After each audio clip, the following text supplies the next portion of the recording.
Hello, everybody. Welcome back to Madmen with a Box Live. I am one of your mini hosts, Pixel. If you look to my side in such shame and embarrassment, it's OZChris.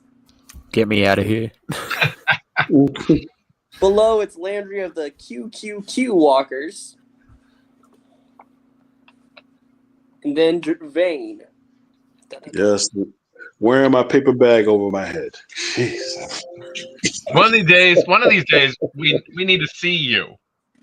Oh, that is true.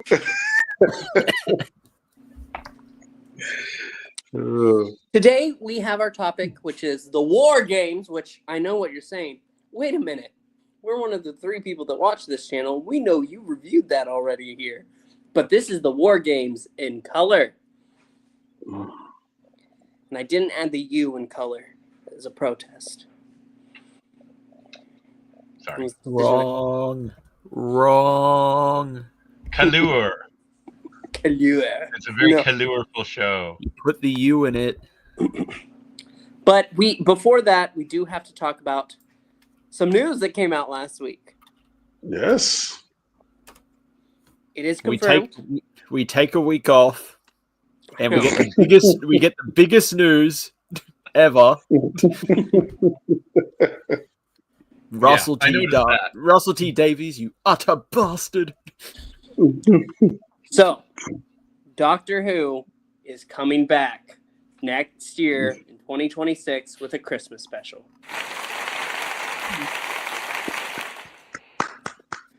Written by Russell T. Davies.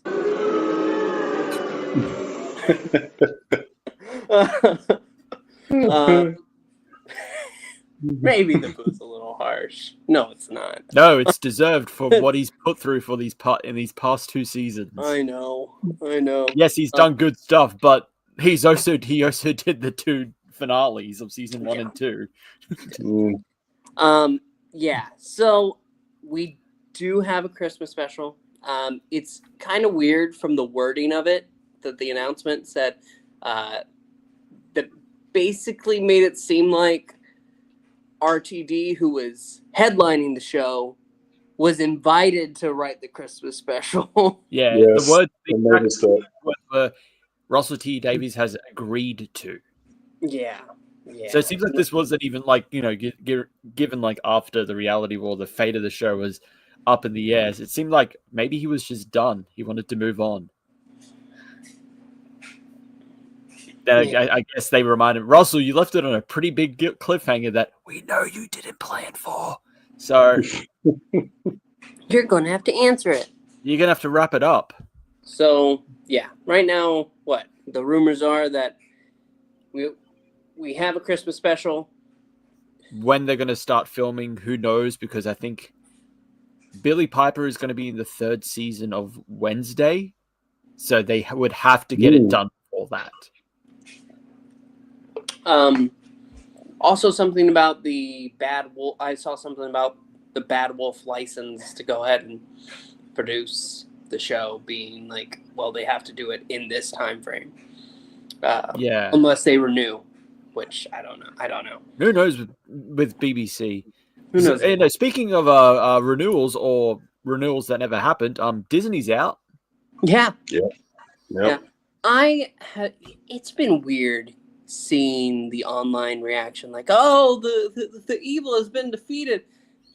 I don't.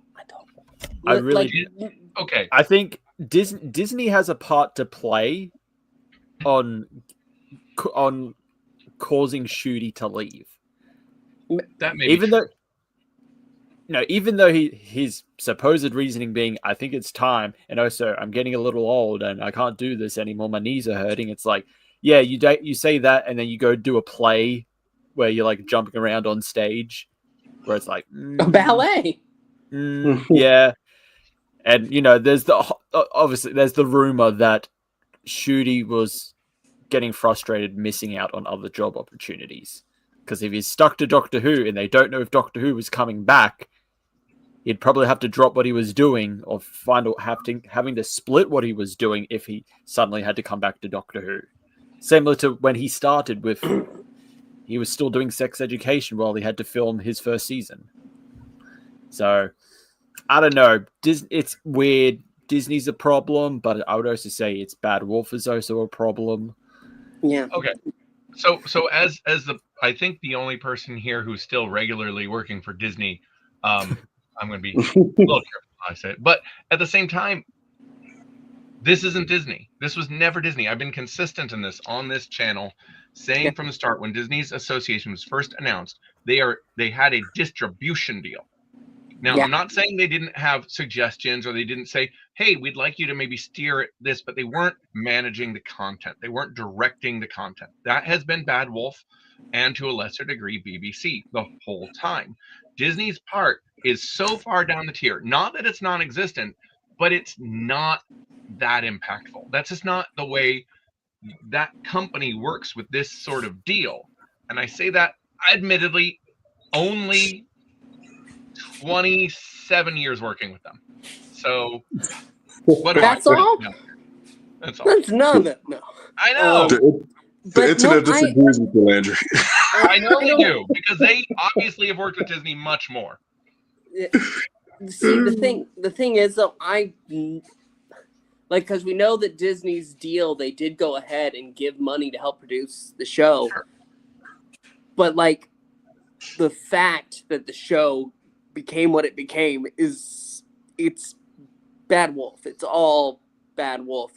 But RTD is still going to be writing this next special, and we don't know after that. There's no confirmation about that. It's just people point to the money part of it a lot of times, but they gave them money, so they're controlling the show. But that's not how it works. Like, that is a distribution deal. They are, adding a financial support so they can get a financial gain, but that's not buying creative control, which is a different kind of deal. Usually more of a licensing deal. No. My point. But also remember, the 60th was done without Disney giving them an additional budget. Like, that was still BBC. It's just the thing is that Disney would be broadcasting it, will stream it. So the 60th looks good. Maybe give or take some CGI, but it still look even like some of Jodie's era. You might not like how it's toned, how it's shot or whatever, but it still looks good. And that was still with a BBC budget.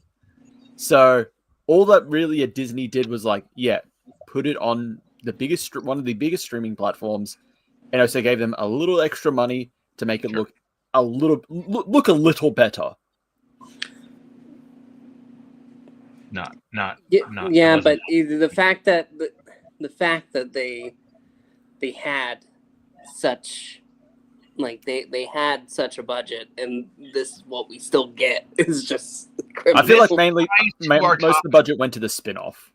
This also ties to our topic, and I'll save it for that, but I will point out that sometimes more money can just make your stuff look worse, not better.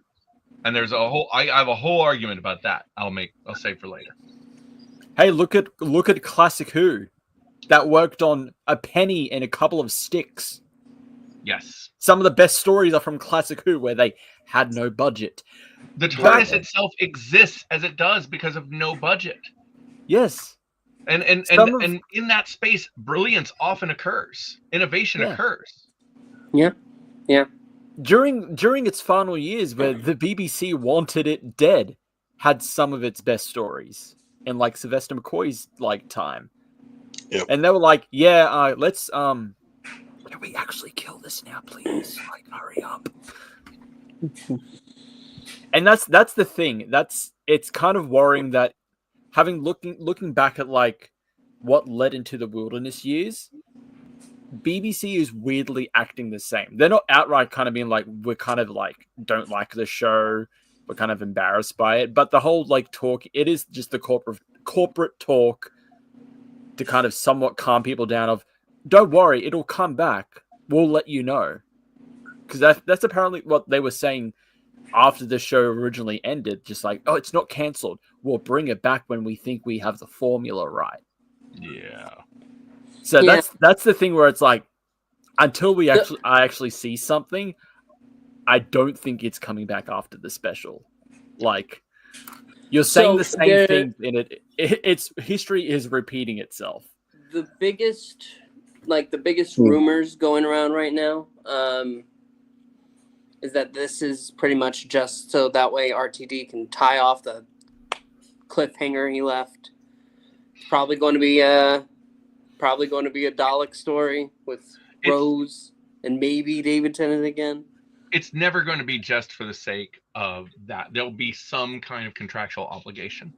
There'll be some kind of money reason that it has to happen, and it will only they won't do it just so they can close off the story. If the money isn't there, the money isn't there. They will shut it down, and they won't care that it's a cliffhanger. Well, with that is that they also want there's a push for what's his name that made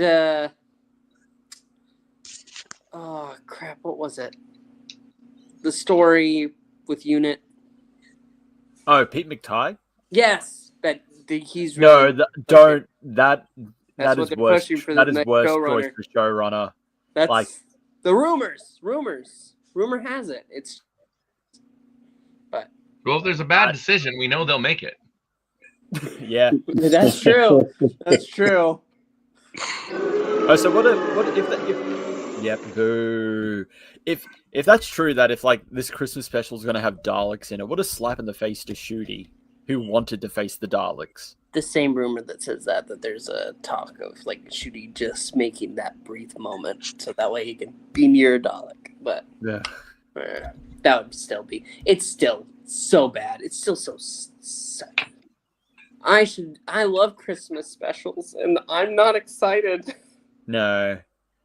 I'm dreading what this quote unquote explanation of Rose as the Doctor. Who knows? I think we should do an episode where we all come up with our own ways to make that make sense. No, there's no way to make it make sense, man. There's no way. It is a creative exercise. It is a good writing exercise. All right, so next week, on the Mind with the Box, we are going to write next year's Christmas special. Each of us. Oh boy, mine is going to tie into Grace, and it'll be infinitely better. Mine's just going to be Shooty. 15 just wakes up. It was all a nightmare. Mine is going to be Dr. No. That's what mine's going to be. But it's not a homage to James Bond. I got a plan. All right. Well, let's go ahead and go into... hang on. We have one more piece of news. Well, I hate to tell you this, Pixel, but we can't call Sea Devils anymore. that's... Are you serious? No. So, an article came out because, War Between the Land and the Sea is coming out. Who knows? Well, I think that, from what I've heard, BBC will get it first this year, apparently in December. Then everyone else will get it on Disney Plus sometime next year. Yeah. Early 2026. So, who knows when any of us are going to watch it, unless we get a VPN. But, Russell was talking in the interview that the Sea Devils are going to be referred to as Homo Aqua because the term Sea Devils is racist. Well, Please explain. People have been saying that. People have been saying that a while because actually they don't have a. They don't actually have a name. They're just Silurians. Pretty much, they're another form of Silurian. They're just aquatic Silurians. Yeah, they're aquatic Silurians. But the thing is, Sea Devils is just a name that was given to them. Right. Even in that story, and yes, and in the terrible legend of the Sea Devil, the Doctor calls one a Sea Devil, and it immediately replies with land parasite. That's great. I mean, yeah, that's it. It should be an in-universe slur, and they shouldn't get rid of it. It's a terrible thing for them to be called, but that was one of the points of the episode. They were seen as monsters, and they weren't necessarily. What was the reply after the Doctor asked, though? So what do I call you? I can't remember. I can't remember, but because it's something that at least acknowledged the. Yes. It's something that at least acknowledged the insult. But yeah, I think the problem is I've seen a lot of people talk about this, classifying them as like as Homo Aqua doesn't make sense because stupid ass name. Because they're not sapien. They're not human. So the Homo part of that classification does not apply. So it would I've seen some people say it would make more sense if it was like something like maybe Aqua Sapien instead of Homo Sapien or Homo Aqua, like, because they're not. That's just us. They look human, so we'll put humanoid. We'll apply the human term onto them. I believe, because I'm looking it up right now, I believe the Silurians have been called Homo reptilia. Yeah, when they were brought back in Series 5, they were called, like, there was like the Homo reptilia. We're going to make peace between humans and Homo reptilia. And then in the next season, they're just gone back to being called Silurians. Silurians is fine. It's Silurians is. It might not be their actual name, but that's just what they're referred to as. They're also Doctor Who monsters. It doesn't matter. They should call them monsters. And it doesn't Just straight to even the matter. monster. But it's like, I don't know. And then reading like more about what the the plot is for War Between the Land and the Sea, and I'm like, oh, it's again humans and Silurian / Sea Devils. Someone's trying to broker peace.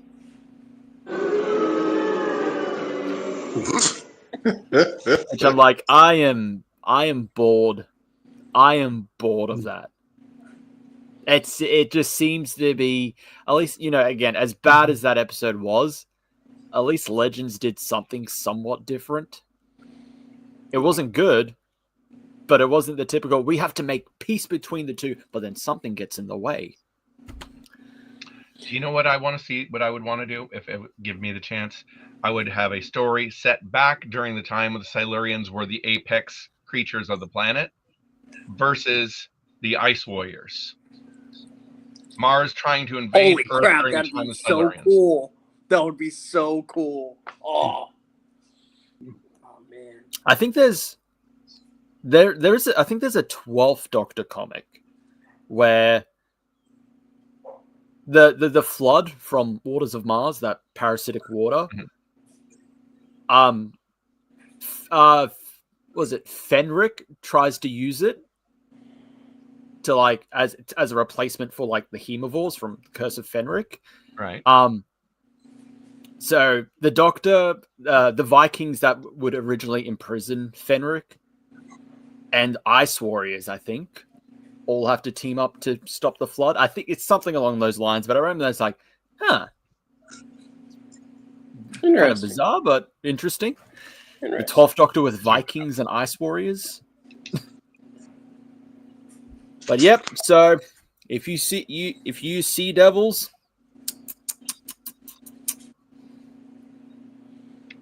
Sea angels. Sea angels. They're all just sea angels at heart. They're all so beautiful, especially the female one, because of course the female-looking one has to look attractive. Well, did they do a female one? There's a female the main Sea character, the main character for that side is not. I don't think it's all the female ones are going to look like that. It's her specifically. The rumor being that she might be like a hybrid, so that's why she looks more humanesque. Yeah, and her name is Salt. Her name is Salt. No, it's literally Salt. No, remember, you're Russell hurting me. Russell T Davies. Russell Patrick Davies. Current Russell T Davies. Well, anyway.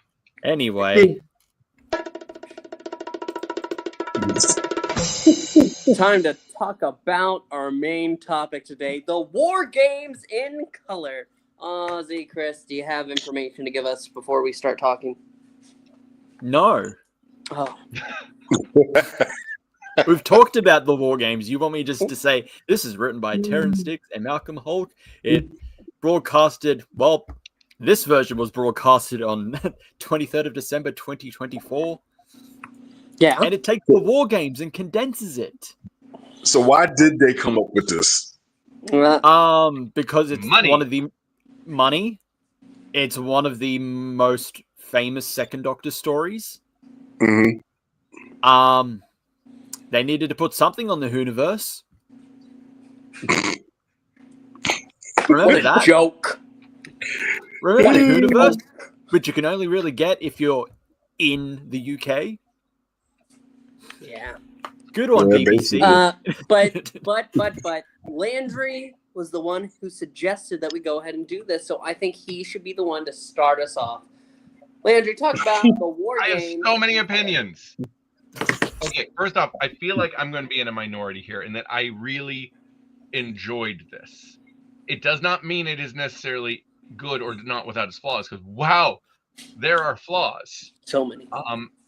First off, simply, it becomes like what's oh god, I'm blanking on it. Like the speed at which it compresses scenes in the middle, particularly once they get in the facility, once they start to get the middle of the war games themselves, and finding it's just a montage at that point. And that's just it. I was thinking about this earlier. They should have just owned it and made it a full montage, like just literally done a montage with one voiceover if that's what they needed to do. But they kind of didn't quite lean in. They made it so weirdly like this character's been strapped in the machine and his brain's been set on fry, and now the doctor's talking to him again. No, he's back. But yeah. He's there, and he's grown facial hair, I think, in this time, and it's just weirdly cut. But I thought it was working really well until they got into the Warlord's facility. I thought everything was working with a couple minor bumps. I thought that the accelerated pacing and editing was working reasonably well. It goes bananas hyper speed at that point. I still enjoyed it. I don't think you could make me dislike any version of the War Games. I love the War Games. It's one of my favorite Doctor Who adventures. It sets up so much of what we take in consideration for Doctor Who. You know, it's our first mention and scene of the Time Lords, for an example. There's so much that is important about this serial. I am biased here because I'm colorblind. I prefer the black and white. I think it helps hide when they shift from on-location shooting to on-set location. And it helps everything blend more seamlessly, to my eyes anyway, which are admittedly a bit deficient. It all blends much more efficiently. But the number one thing I enjoyed out of this, I know Pixel is going to hate. You son of a bitch. I knew you were going to do this. A copy of it. I knew you were going to do this as soon as I realized why you were so excited. Listen, I wouldn't let you pay for it yourself. I bought you that copy because I couldn't recommend it to you and make you hurt yourself that way. The War Chief is the master. The War Chief is straight up in this. They make it abundantly clear the War Chief is the master. And I want to be clear. When I was growing up, the War Chief was the master. It wasn't until the 90s, well after I was an adult, that they retconned it and said he wasn't. Like, he was. So for me, this is just restoring the natural order. And I'm very happy with that. Very happy with that. Yeah, I knew you'd like that, you sick son of a... Gevain, start talking before I do. So the reason why I asked why they did this was because particularly at the end, when they're giving him the second doctor opportunity to choose his appearance, and they show the modern doctors, and they show the modern doctors. So I was like, okay, was this like an anniversary retrospective or something? You know, whatever it was. I mean, yeah, my biggest thing was that I thought that I had started drinking again, because these scenes were coming up, and I'm like, am I blacking out and I just missed a whole bunch of something? It's like the editing in this is fierce. It is at a breakneck speed. And to Landry's point, once they get inside the facility, it just jumps like all over the place. it's something where I don't know if I would still say if you were new to Doctor Who, like if this was your first one, you would still catch it.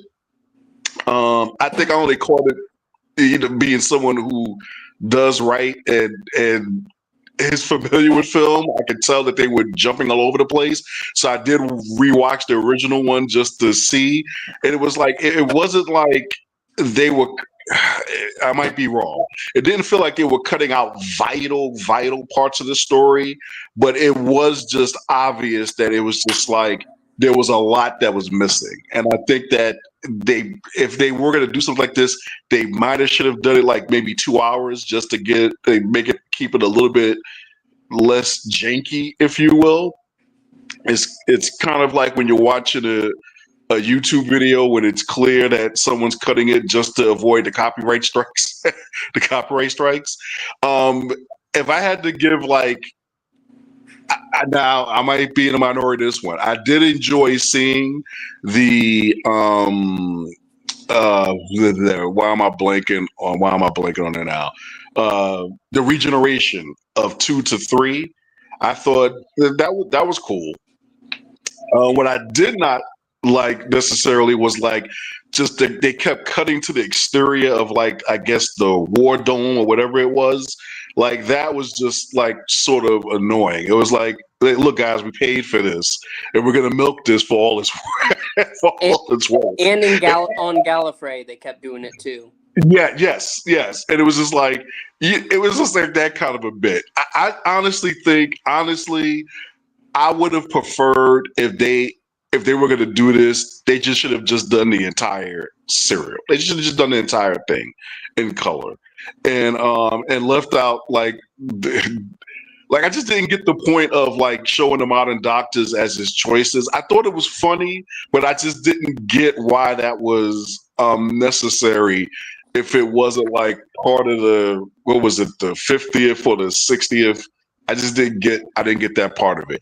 It's not terrible. Don't get me wrong. It's not terrible, but it's just like I don't quite know why it exists. I guess that's the best way I can put it. I just don't know why it exists. I'll leave it at that.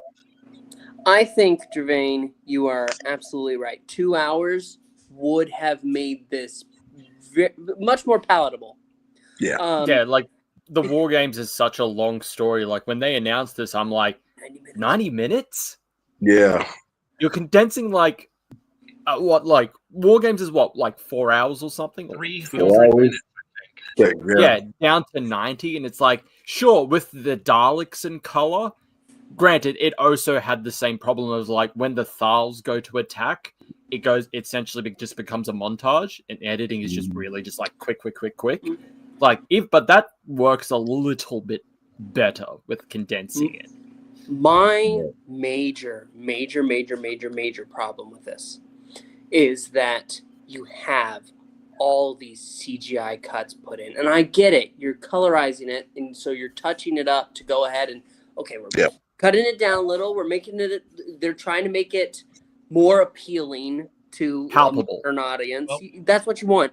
But the thing is, when you don't meet it in the middle, you are doing it a disservice. If they had made a snow globe of Gallifrey and put sand around it and did camera shots closing in on it, that would have been faithful and added to this because it would have felt natural. But you instead get the shots that they used in Hellbent, and it's like, okay, that's a choice.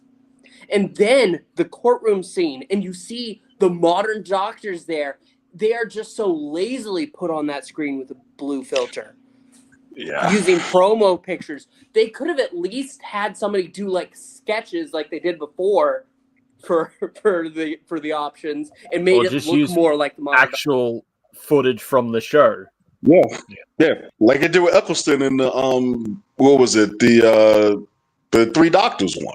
Which that was when I saw that one, I actually had to go back. I said, I'm pretty sure they got this for the first season, but the way they did it, it felt fresh. It felt like, something new. But yeah. But I didn't want to see him moving. I wanted it to, because the whole point of that is that it's faces that he doesn't get. So making it faces that he's going to get along the way later is just stupid. Gotcha. Pardon me. And then the Master's damn music every time the war chief showed up was driving me up a wall. But you know what? It did actually seem to work a little more. But I'm going to talk about what I do love.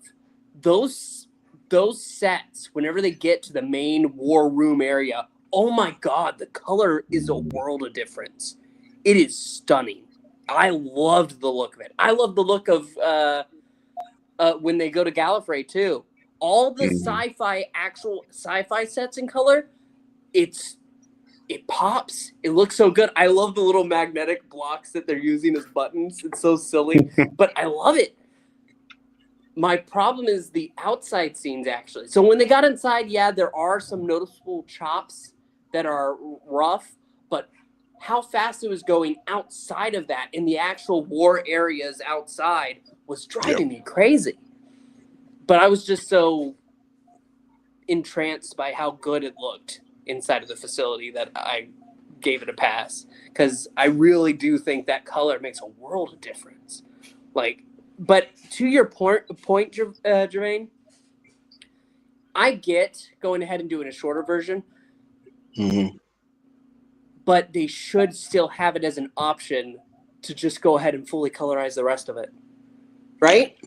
They should just colorize the full serial, and you can select which option. I'd rather the shorter version. Modern ones and make them black and white. I would take that over color. Yeah. I just don't need it. I don't need the color. I don't... Yeah, we could have Love and Monsters in black and white. Interestingly, though, when I started watching Doctor Who, I only had a black and white TV also. So even though the episodes were still in color, I wasn't seeing any of the Tom Baker stuff in color. Wow, that's interesting. I mean, Landry's from that's a different era. See, there was an era where some of us, we all thought that the Wizard of Oz was always in black and white.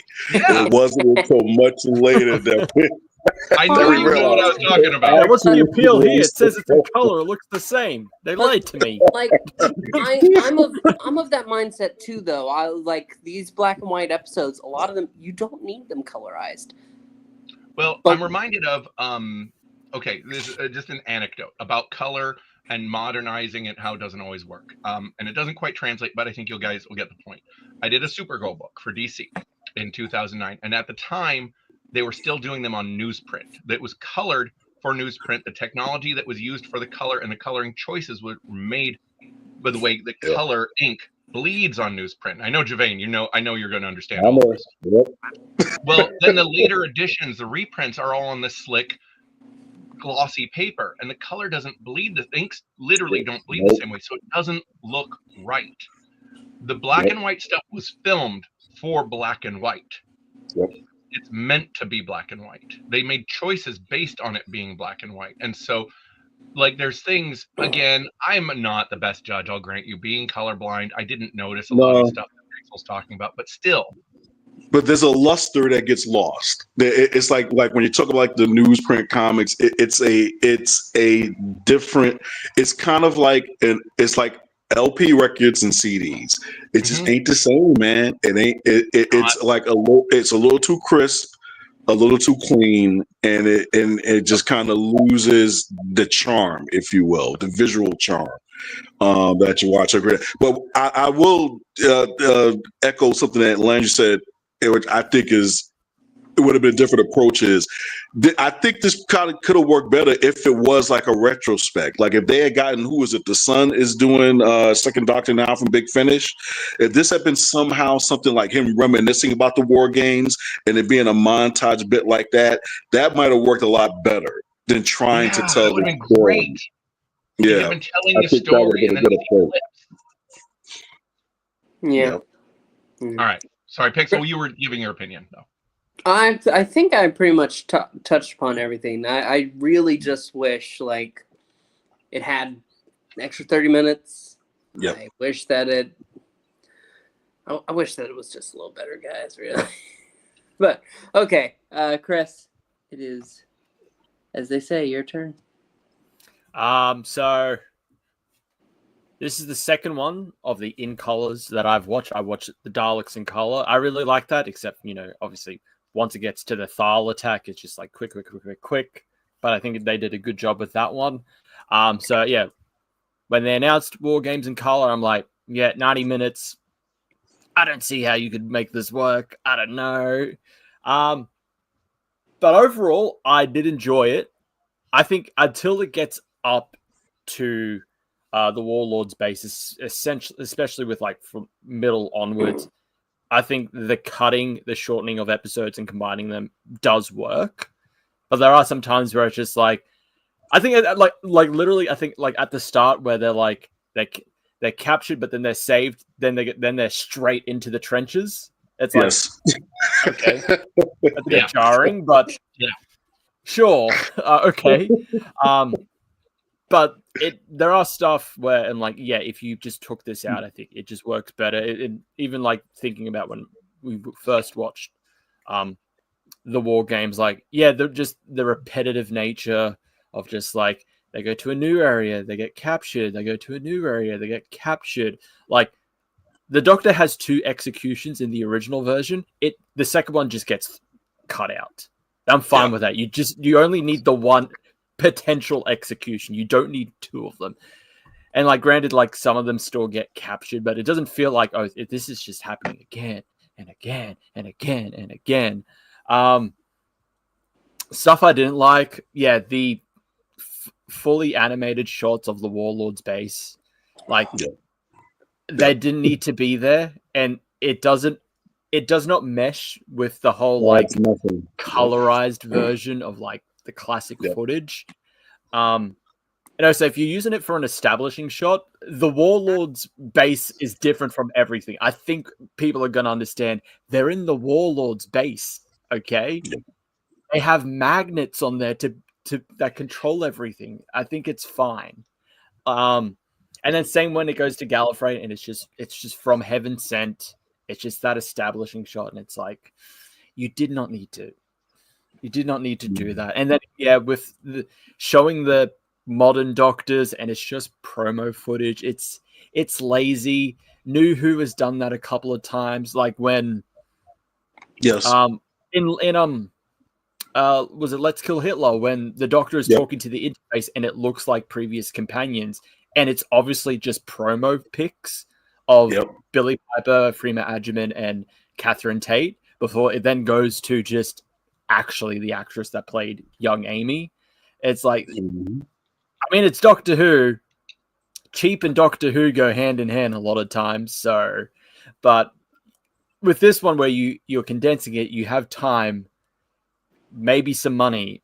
You didn't need to just have just the promo pictures there. You actually use just a still footage from their episodes. Like there's definitely abundance of them out there. The War Chief being the Master is obnoxious. Yes. I do not like. Yes! I love you, Chris. I do not like that they're hammering Australian, they're hammering it in like he's definitely the Master, guys. Don't forget that Terrence Dicks himself then made him 2 different Time Lords. After Terrence Dicks made him the same Time Lord first, and Malcolm Hulk too. That's true, but then he changed one of them changed their minds. I have opinions on that. I think that the problem is, and this is also a problem when they're adding like modern music to these. So I think for the most part, the music works well. Agreed. It's so loud though. Oh my god. The problem is when it comes to the War Chief and using the Saxon Masters theme. I think the track's called Master or just called Vainglorious. I think it's Master Vainglorious. Yeah, I love that track. It's great. The problem is when they use it for him, sometimes it feels out of place. Like when he is killed, that track is so out of place on like the tone of what is happening. It's like he's the jig is up. He's cornered by the by the warlord and his troops, and he's about to die, and then you just like, and it's like it does not fit. It does not fit at all. It's just like, well, we've already used it 2 to 3 times. Hey, what's one more time? Once subtly, when they first show the Doctor and Master meet, or Doctor and War Chief, sorry. The Doctor and War Chief meet, once subtly having it there, and then you've got new music being composed. Just do a new theme kind of built out of that echoes it, and give him his own little musical cues unique to him. That would have been enough. It would have been fine. Yeah. It was clumsy. This feels very fan fiction-y. And now, the more you talk, we're talking about this. Then I will say, I like that we see an actual regeneration, even though I feel like it's fine just leaving it. You don't actually have to see it. I mean, it worked. It worked with before 9. We never really saw 9 regenerate, like 8 or the War Doctor. At the time, the 8th Doctor become the 9th Doctor. It was fine. I think that the not showing it at all is fine, but this version, I'm all right with. I don't like that classic Doctors are now getting the gold regeneration. I don't. I like that there's, even though it is a biological thing, it's not always the same. Like the regeneration is not always the same. Yeah. I think I'm fine with it with Modern Who before they decided we need to go back and just like, this was always the thing. My main problem with that entire, and I talked about this before, with like actually going ahead and you take that snow globe and put some sand around and take a camcorder. It's got to be cheaper than that CGI. But when it comes to that scene, you have to make it fit. There's not enough grain on there. It's far too crisp. That console is so obviously CGI. It's like why? You have to give it a sepia filter. That's what you have to do. Put a filter over it. Do it. Huh? Oddly enough, it comes down to cheapest way to do it. And a lot of the people that might be able to say do the stuff you're talking about, they don't know how anymore. You're talking about stuff where you have people who no longer know how to go in with a camcorder and a snow globe. They don't know how. They know how to do CG. And that is a horribly sad thing. Because everything you both are saying about the incongruity is absolutely 100% spot on. It was jarring, and you want to make it fit. And you can have echoes of New Who in there, but if you need to, you could have a little sense of the mist coming off, but make it fit the era. And they didn't. They just, it looks like they wanted us to think it was new when it obviously isn't. Yeah, and it becomes a thing at a certain point. It's like, to Landry's point, certain pieces of craft just gets lost. So it's like, it's one thing for Stan Winston to come into the CGI era. It's another thing for the CGI era to go back to what Stan Winston was doing prior to that. Sorry, go ahead. No, go on. I'm done. Yeah. I was going to say, I know really talented young artists, young relatively speaking, who you take away their tablet and you give them paper and they fall apart. Yes. They do not know how to draw without the layering factor, without the undo buttons, without a lot of the things that is just so that then they have to draw on paper and they're nervous. They're afraid to commit the line because it's permanent. So when you see what Gevain is saying, completely watching people try to go backwards with technology, and they don't have the budget to hire people. They already have these people right in their staff. Usually, getting the people who can come in and do the camcorder snow globe thing for some reason just either doesn't occur to them, they don't think they need it, or maybe they don't have the money for it. But they absolutely should do it. Yeah, it's like, look here, kid, let me show you what I can do with whiteout, an eraser, a light box, and some tracing paper. Boom. It's like, that day is gone. Yeah, that day is gone. And that's what built Doctor Who. Innovation born out of desperation. And we have this filter. Boop, boop, boop. Okay, Let's throw in another doot, doot, doot, and we're good. I'm not trying to diminish the immense amount of labor that does go into CG work, because it is its own art form, but it's not the same sort of, you're working on tools built by other people, like layers and layers. You need a certain kind of brush that's already pre-programmed to paint bricks automatically for you, rather than I need to take foam and turn them into bricks. Yeah, and it was the same problem with the Star Wars special edition stuff. With some of that stuff, it just didn't work. It just visually, it was just like, you know, it's just two different things. It's like, you know, in your head you're going like, man, it would really be cool to see that Jabba the Hutt scene like I caught the first movie, until you actually see it. And then it's like, nah, bro, I was good before. And I'm not talking about the level of like, I think the whole Han Solo shot first more goes into what you guys are talking about, the war chief being the master. I'll give you that. I'll give you that. But it's like, yeah, some of this stuff is, and I think some of it just needs to be, I think sometimes some things just need to be left alone. It's like, there's a difference between remastering the first Star Wars, because I could never watch the first Star Wars until it actually got remastered. I just could not do it. I think You're sometimes like that's my why I age. think Where were you as a kid? I could not do it. Well, as a kid, so that was 77, so I was 73. So I was born in 73, so I was 4. So I didn't see Star Wars in theaters until Return of the Jedi. So okay, see, I'm I 71. So I never saw the first Star Wars until it got to home video, and it's like that original that whatever cut of it was just it just couldn't do it. But then once they remastered it, it was watchable for me at that point. And so I think if they had done something like that with War Games, I think some of that stuff. I don't know if it has to be color. I just it's like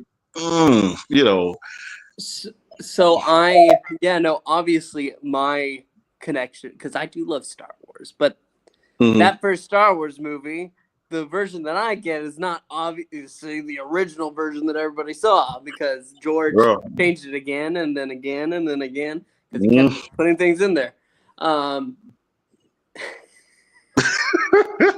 He should have taken his own advice of when he said, maybe I went too far in a few places. Yes, he did. McClunky.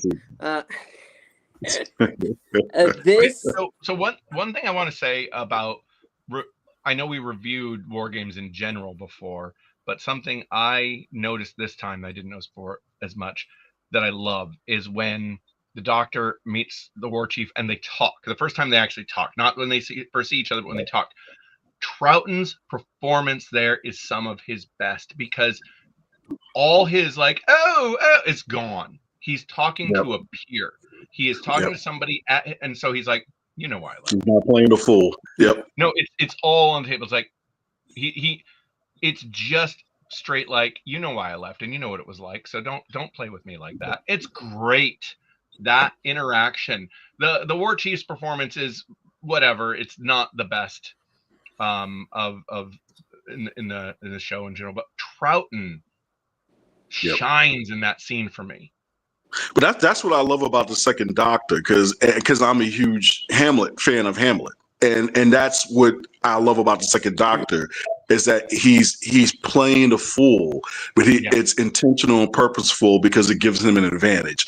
He's always keeping his enemies underestimated, and to your point, Landry, with that scene, it's futile for him to do so, and so the way he just switches up, it's just like. It's why he's one of the better Doctors, and it's something that I think even to a certain level, like with Matt Smith, because I think the second was his favorite, like the way he incorporates a lot of that into his performance. That when because he does it a lot throughout his run as a Doctor, switching from just kind of being like, kind of a way, but there are times when he's just like deadly serious, but it makes sense. Like it's not abrupt in terms of the Tenant, what's his name? Played the Master before John Sim, before he regenerates into John Sim. Derek Jacobi. The Tenant, Derek Jacobi. First interaction when Derek Jacobi wakes up as the Master. That brief bit, that scene, I watched it back to back after watching Tenant, after watching Troughton and the War Chief. I watched Tennant and the Master, and those scenes are very evocative of each other. It's interesting, and the recognition scenes, the reaction, the shift in the Doctor's personality is all very reminiscent, and it reminds me of this. Whether the Master and the War Chief are the same is irrelevant. The Doctor is dealing with one of his own, and everything is different in that moment, and that's something. This is the first. Obviously, we have the meddling monk, but this is the first time we really see that level of like the Doctor is dealing with an equal in this moment, and it's upsetting to him. It's serious. Everything that was a game that was playful is now a big deal. So I like that. Yeah. I do too. I also enjoy seeing, like I said, I enjoyed seeing Gallifrey in color. I liked seeing the Time Lord's outfits in color. The fact that we left those outfits is a shame. I'm sorry. The big frill, it's iconic now, but that's simple. That's simple, just drapes right there. Great. Love it. Oh. So, can we really rate this though? Well, we can rate it as a standalone iteration. Yeah. Okay. Well, before that, got some facts. Oh. So, the He Third lied to Doctor's. Yes, I did. I actually have some facts. Well, and also talking about some deviations from the original. So, the Third Doctor's first moments after the regeneration, was previously shown in a fan-made film, Devious. But the sequence itself for this was constructed by for a YouTube video by Jacob Booth using edited clips from The Mind Robber and Inferno. Yes, that's where I recognize the. Yeah. Okay. Also, I like the little detail of when the TARDIS lands, it can't decide if it's landed in the 70s or the 80s. I love that little attention to detail, the unit dating controversy. It's so good. And also, when the TARDIS heads to Earth, you see the Nestine pods follow it. So I like those little attention to details there. So deviations from the original. Arturo Villar's introduction, the character of Petrov, and the Resistance destruction of the area control machine are completely cut from this version. A regeneration sound effect is added to the War Chief's death scene. You kind of faintly hear it as they drag his body off. The Warlord's homeworld is actually shown for the first time when the Time Lords put a force field on it. Kind of unnecessary. That's another like CGI one that felt kind of unnecessary. It's like, we put your planet in a force field. Here it is being put into a force field. It's like, this is what a force field looks like. This is what it looks like. Ooh. The Doctor's two trials are actually now merged into one, which I'm actually kind of fine with, because they took out the scene where the Warlord's henchmen try to save him. That's it. That's cut out entirely, and I'm actually fine with that. They just go straight to the sentencing for the Warlord. That's fine. Much of Jamie's subplot from episodes 4 and 5 is skipped over so that he's simply transported to the base after capture. As a result, Lady Jennifer Von White and Harper disappear from the plot much sooner, while Russell is introduced in a different context. The Doctor's attempt to escape the Time Lords is shortened. It's cut down, which, again, I'm fine with. And then, the exterior shots of the Capitol on Gallifrey are from Heaven Sent. Oh, my bad. I was next. Get it right. It's the Pixel. Remember, it's the good first part, and then Hellbent the bad second part. Hellbent bad. You both part. It's a two-part. Remember, hell, bad place. Evil, heaven, good place. We love it.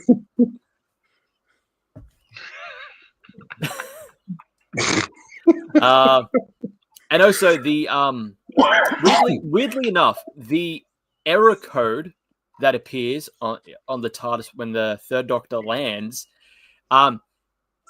it's weird. No one's really talked about does this have a connection or anything, but O3 obviously means the third Doctor, or it could mean the third story of season 20, which is Mordrin Undead. The story code for that is 6F, and the words is actually Mordrin backwards. So NFRDWAM is Mordrin backwards. So O3, third story, Mordrin, story code is 6F. I don't know why. It can't be that random because it's very specific. Yeah. Where was this? So, yeah. I missed this. What is this? So it's because at the same time, I think that either before or after it's doing the whole switching between 70s and 80s, there's an error code that's 03 NWRDWAM 6F. What? That's obviously on purpose. I mean, the Modern stuff has always been interesting to me because they're very connected to the Gallifreyans and all that. They want regeneration energy to live. Yeah, they're trying. Right. One passes as the Doctor. Which is one of the things where we get the idea that regenerations can be transferred.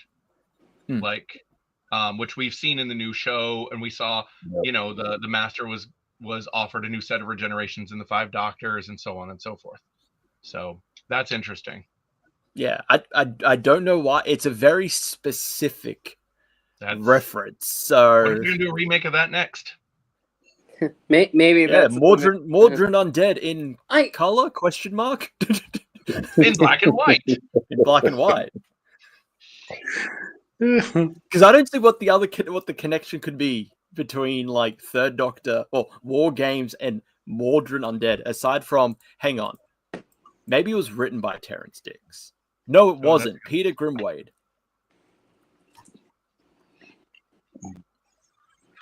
Oh wait, hang on. I see the reference now. It's tied to the unit dating controversy because Mordrin Undead established it. That's right, because there's a whole thing with the Brigadier. They brought in the Brigadier last minute because it was going to be William, or what's his name? Yeah, it was going to be Ian. Yeah, Ian. as the teacher, which would have made more sense. But yeah.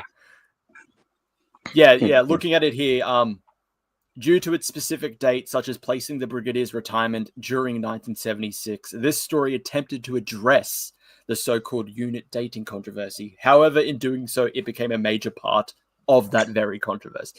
Okay, so the Mordrin Undead reference makes so much sense now because it is connected to the whole 70-80 thing. Yeah. Okay, we figured it out. TARDIS Wiki, update that. Well, I had to go in and try and figure it out myself. Well, you did it, and everyone needs to listen to this channel to understand what actually is going on with this episode. Exactly. Well, we are a Doctor Who news channel too, so yeah. We're a week late, but do we have numbers for this? Oh, I'm giving it an 8. Okay. I'm giving it an 8 because validation on the Master and the War Chief, because it's the only thing that makes Terrence Dicks' ghost comes up and tries to kill you. I changed it for a reason. I did this. I think for licensing rights. To be fair, he changed it during the Wilderness years. I don't think they cared until they did the movie. So yeah, I really like that. I like the ambition of this. I would have done a lot of things differently.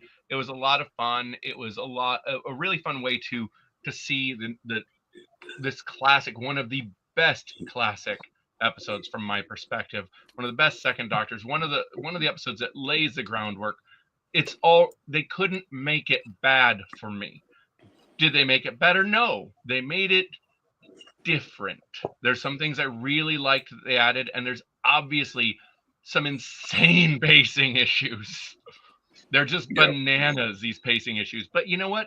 I appreciate the ambition from a creative, practice sort of thing. As a creative exercise, it was a really fun thing to see. Gevain? For many of those reasons, that's why I'm going to give it a 7. I don't think this was meant to replace war games or in any way. I don't think it was meant to be a quote unquote improvement. I think it very much I think it was just like, hey, let's have some fun. And it came off like in a very sense, like a what if kind of a project. Like, what if we had done it this way? And I think in that spirit, I think it succeeds magnificently. So I'll give it a 7. My only real sticking point was just the exterior shots of the base. That to me was just like, it just wasn't necessary. But other than that, it was fun.